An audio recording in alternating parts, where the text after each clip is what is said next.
क्या एक झंडा पूरे शहर को बांट सकता है? क्या आस्था और अभिव्यक्ति की आजादी आमने सामने खड़ी हो चुकी है? क्या एक छोटी सी घटना को जानबूझकर बड़ा बनाया जा रहा है? क्या राजनीति फिर से समाज को जाति के नाम पर तोड़ने की कोशिश कर रही है? क्या युवाओं की गलती है या सिस्टम की नाकामी? क्या यह सिर्फ विवाद है या आने वाले बड़े टकराव का संकेत? और सबसे बड़ा सवाल, आखिर सच क्या है?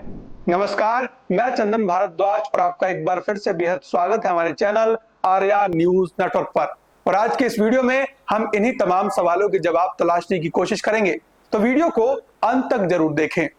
उत्तर प्रदेश के आगरा में हाल ही में अंबेडकर जयंती के दौरान परशुराम चौक पर हुआ एक विवाद अब महज स्थानीय घटना नहीं रह गया, बल्कि इसने राजनीतिक, सामाजिक और सांप्रदायिक बहस को एक खतरनाक मोड़ पर लाकर खड़ा कर दिया है। बताया जा रहा है कि कुछ युवाओं की ओर से एक झंडा फहराने की घटना ने देखते ही देखते ऐसा रूप ले लिया कि शहर में तनाव की लहर दौड़ गई। ब्राह्मण समुदाय के लोगों ने इसे अपने धार्मिक स्थल और आस्था पर सीधा अपमान बताया। उनका कहना है कि परशुराम चौक सिर्फ एक स्थान नहीं, बल्कि उनकी पहचान और परंपरा का प्रतीक है, और वहां इस तरह का कृत्य उनकी भावनाओं को ठेस पहुंचाने वाला है। दूसरी ओर इस पूरे मामले में चंद्रशेखर आजाद की एंट्री ने आग में घी डालने का काम किया, जिन्होंने खुले तौर पर उन युवाओं का समर्थन किया और इसे दलित समाज के आत्मसम्मान से जोड़ दिया। उन्होंने कहा कि किसी भी सार्वजनिक स्थान पर झंडा फहराना कोई अपराध नहीं है, इसे जबरन विवाद बनाना एक सोची समझी साजिश है। यहीं से यह मामला केवल एक स्थानीय विवाद नहीं, बल्कि दो विचारधाराओं के टकराव में बदल गया। एक तरफ धार्मिक आस्था और परंपरा की बात, तो दूसरी तरफ समान अधिकार और सामाजिक न्याय की मांग। शहर में सुरक्षा बढ़ा दी गई है, पुलिस प्रशासन अलर्ट पर है और जगह जगह फोर्स तैनात की गई है ताकि कोई अप्रिय घटना ना हो। लेकिन सवाल यह है कि क्या सिर्फ पुलिस बल से ऐसे मामलों को रोका जा सकता है, या फिर इसके पीछे जो गहरी सामाजिक दरारें हैं उन्हें समझने और भरने की जरूरत है। इस पूरे घटनाक्रम में राजनीतिक पार्टियों की भूमिका भी चर्चा का विषय बन गई है।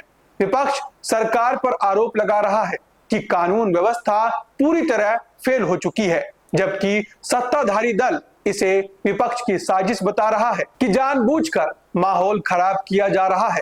सोशल मीडिया पर भी यह मुद्दा तेजी से वायरल हो रहा है, जहां आधी अधूरी जानकारी और भड़काऊ पोस्ट लोगों के गुस्से को और भड़का रही है।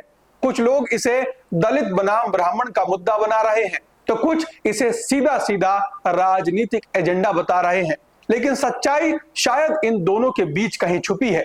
क्या वास्तव में युवाओं ने जानबूझकर किसी की भावनाओं को ठेस पहुंचाया, या फिर ये एक सामान्य घटना थी जिसे बढ़ा चढ़ाकर पेश किया गया? क्या नेताओं के बयान इस आग को बुझा रहे हैं या और भड़का रहे हैं? और सबसे अहम, क्या आम जनता इस खेल को समझ पा रही है, या फिर वही हमेशा की तरह भावनाओं में बहकर किसी और के एजेंडे का हिस्सा बन रही है? इतिहास गवाह है कि ऐसे छोटे छोटे विवाद कई बार बड़े दंगों में बदल चुके हैं, और हर बार नुकसान आम आदमी का ही हुआ है।